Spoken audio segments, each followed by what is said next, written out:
Граѓанска реакција против сечење на дел од повеќегодишните дрвја предизвика најавениот проект од општина Кочани за уредување на просторот за зелен пазар во близина на автобуската станица.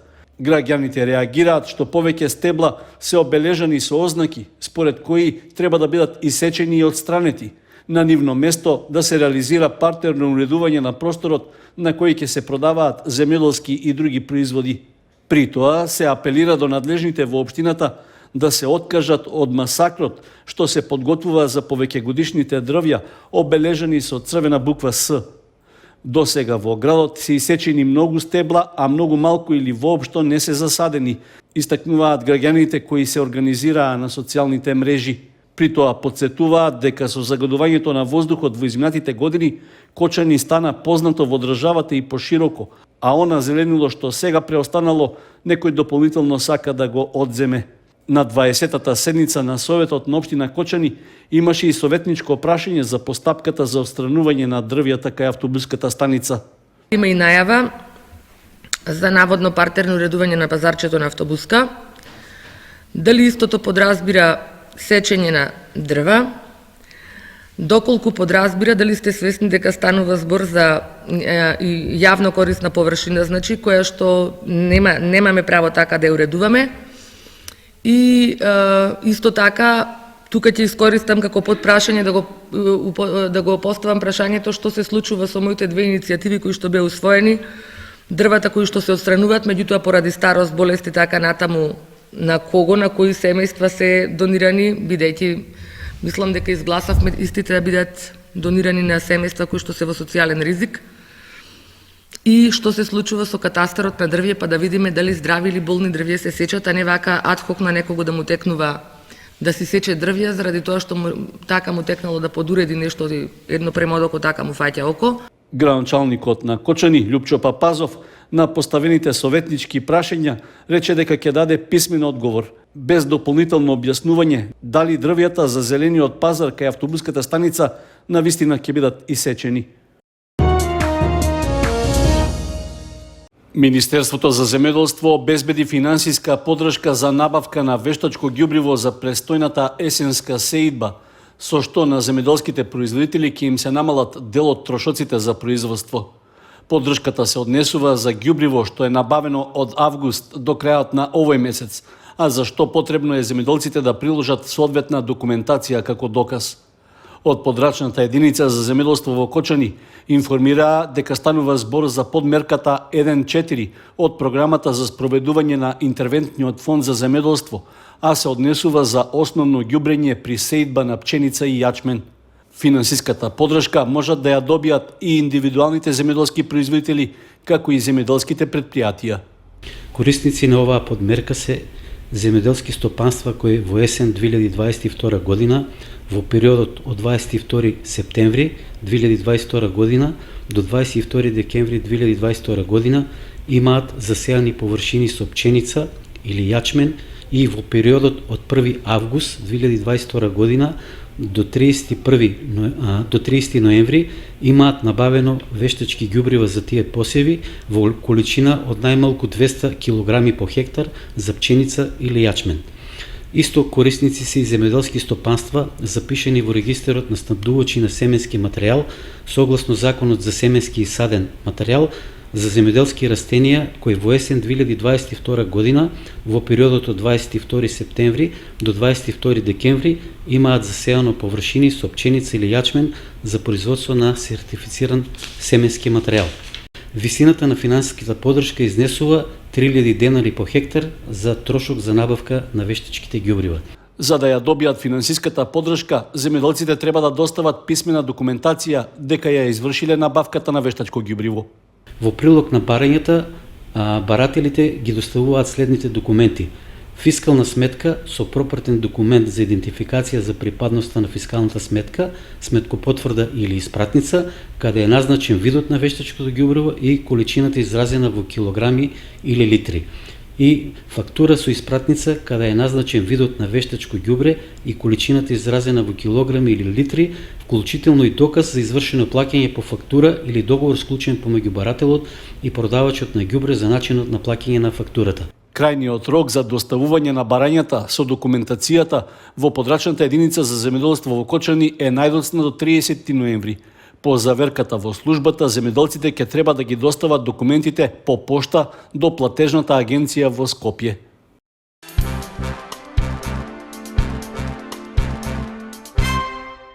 Во рамки на подобрувањето на условите за земјоделско производство, општина Зрновци обезбеди околу 154.000 евра, што ќе бидат инвестирани во изградба на помошни канали за наводнување и каскади во коритото на реката Зрновка. Средствата се обезбедени преку Источниот плански регион како дел од програмата за рамномерен регионален развој за оваа година. Градоначалникот на Зрновци Борчо Коцев на неодамнешниот отчет пред граѓаните по повод денот на општината истакна дека голема заслуга за обезбедување на средствата имаат и граѓаните кои дале поддршка на форумските сесии. Обезбедени се финансиски средства од 9 милиона и 500.000 денари за реализација на проект канализирање на помошни канали, односно вади, Морошка и Виничка вада со изградба на 3 каскади на река Зрновка. За реализација на овој проект, особено сакам да и се заблагодарам на учесниците во форумските сесии од страна на Советот, вработената стручна служба во општината и дел од жителите на општина Зрновци. Со реализација на проектот подобрување на состојбата со каналите за наводнување и одводнување со изградба на каскади на реката Зрновка, значително ќе се олесни работата на земјоделците. При тоа ќе се обезбеди поефикасно наводнување со динамика и количина на вода што ќе им биде потребна. Истовремено ќе се обезбеди заштита на асфалтираните патни правци покрај каналите, кои се на постојан удар од надојдените излијани води. Сдруженијето на регионални и локални медиуми, Медиум Објектив, не се согласува со носењето на измените на Законот за аудио и аудиовизуелни медиумски услуги, при што оценува дека без јавна дебата и вклученост на сите чинители, тоа е на штета на независноста на медиумите и јавниот интерес. Председателот на Сдруженијето Медиум Објектив Димитар Мицев на пресконференција пред Македонското собрание во Скопје истакна дека постапката за предлог измените за законот се води на нетранспарентен начин, без да се слушнат предлозите и барањата на медиумите. Во Собранието на Македонија утре на второ читање е предлог на закон за именување и дополнување закон за аудио и аудиовизуелни медиумски услуги по скратена постапка. Ние како членска организација во која се обединуваат регионалните и локалните радиодифузери, сметаме дека носење на измени во медиумските закони на овој начин, без никаква јавна дебата, со вклученост на оние на кои се однесуваат, овој закон е на штета на независноста на медиумите и на јавниот интерес. Нетранспарентната постапка во носење на закони кои ја регулираат работата на медиумите, без да се слушнат нивните предлози и барања, е во директна спротивставеност со онаа што ние како медиуми се залагаме, а тоа е јавност за квалитетни закони од кои бенефит ќе имаат пред се граѓаните.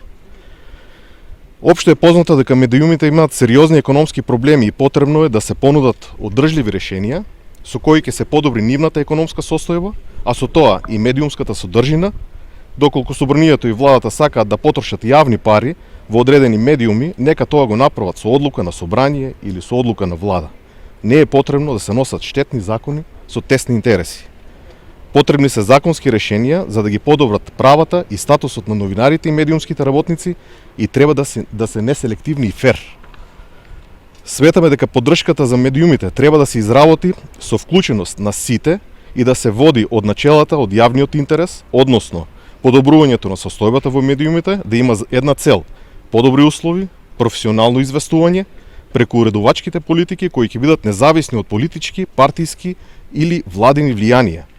Затоа бараме одложување на постапката за амандмани на овој закон, која е започната во Собранието и инсистираме на јавни дебати со сите чинители, кои искрено може да понудат многу подобри решенија. На пресконференцијата, председателот на Сдруженијето на регионални и локални медиуми, Медиум Објектив, истакна дека треба да се искористи поддршката на делегацијата од Европската Унија за техничка помош, преку која постои можност за креирање закон што ќе биде еден од најдобрите што ќе ја регулира медиумската сфера во регионот.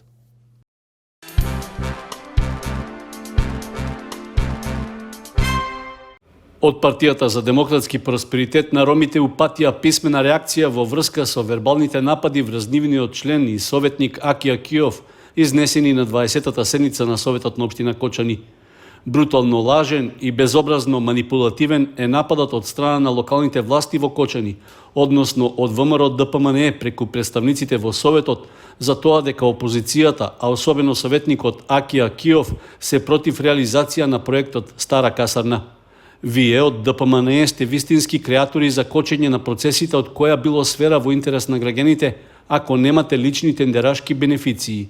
Како не ви е веќе срам да ја лажете и да ја манипулирате целата јавност за вашите антиграѓански постапки со посебен суров негативен емотивен елемент кон ромската заедница.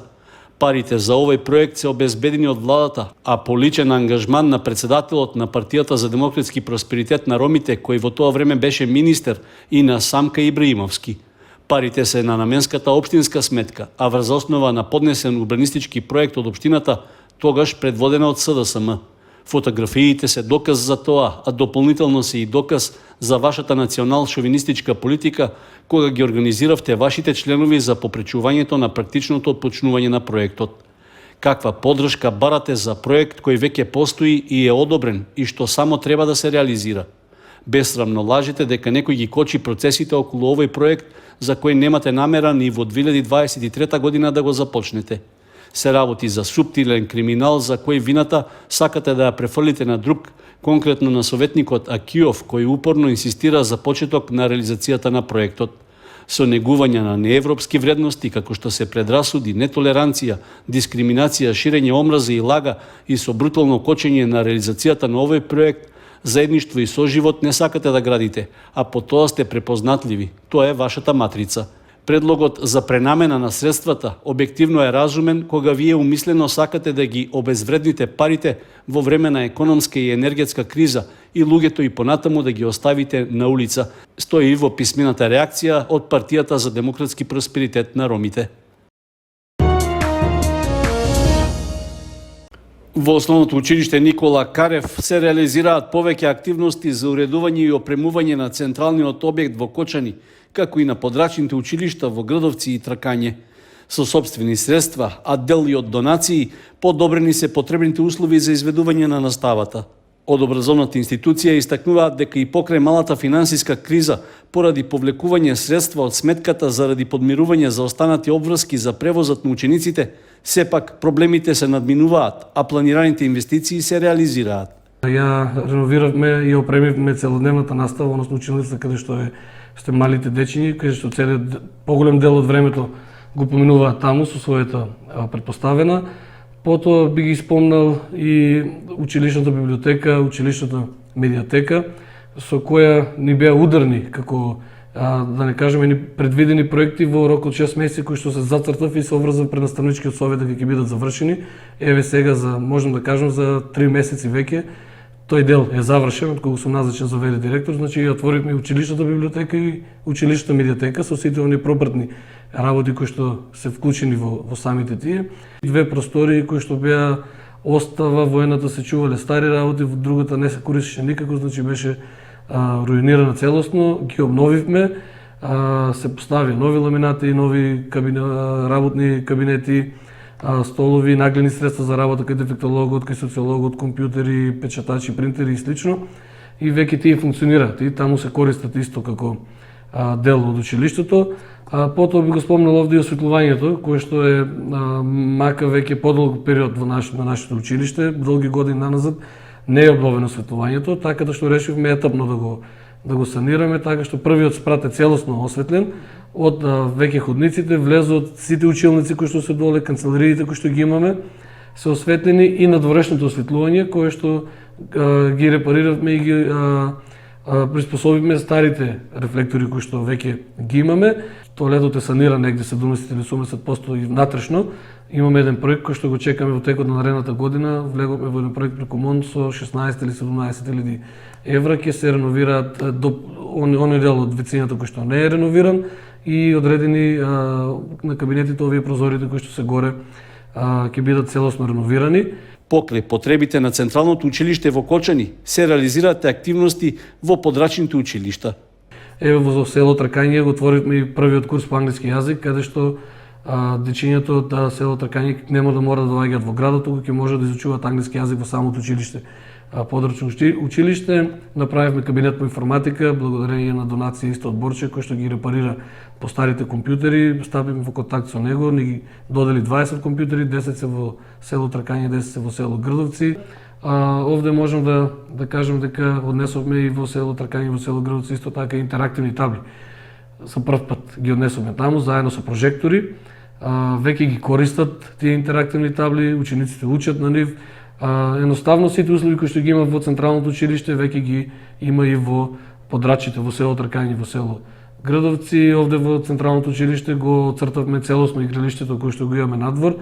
Значи беше можеби 20 години не избелеано, не оцртано, еве сега заедно со ученичкиот парламент и со одредени наставници кои што сакаат да ни помогнат, веќе тоа е санирано целосно. Е средено нареден проект ќе ни биде во село Тракање да го одбележиме тоа игралиште, бидејќи во село Грдовци веќе е одбележано. Покрај овие активности, со донаторска помош во механизација и работна рака, обезбедено е уредување на паркинг простор пред влезот на училиштето, каде е поставен гребан асфалт, а површината е израмнета и обележана. Во наредниот период се најавува уредување на училишното бифе, кое повеќе години не се користи. Исто така ќе се реновира и просторијата за техничкиот персонал во училиштето.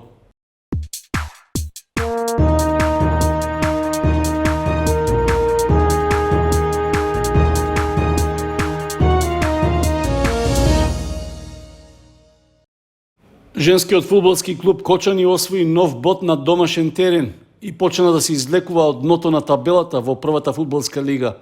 Во рамки на 8-то коло, нашите девојчиња на домашен терен се сретнаа со екипата на Шкендија од Тетово и одиграа 3:3. Иако гостинките први дојдоа во водство од 1:0 во првото полувреме, а со таков резултат се отиде и на пауза, во вториот дел од надпреварот имаше поголема ефикасност, пошто дојде до поделба на бодовите. Фудбалерките на Шкендија најпрвим го зголемија водството на 2:0, пошто домашната екипа за краток период со погодоците на Донева и Бумбаровска успеа да го изедначи резултатот. На 10 минути пред крајот на средбата, Шкендија повторно дојде во предност, а ЖФК Кочани успеа да изедначи со ефектниот погодок на Гоговска, која ја затресе гостинската мрежа со удар од 20 метри. Со тоа на својата екипа и го донесе вториот бод во првенството. Во моментот, нашиот женски фудбалски прволигаш се наоѓа на 9-та позиција на табелата. Во следното коло ќе гостува во Велес против последно пласираниот тим на Борец.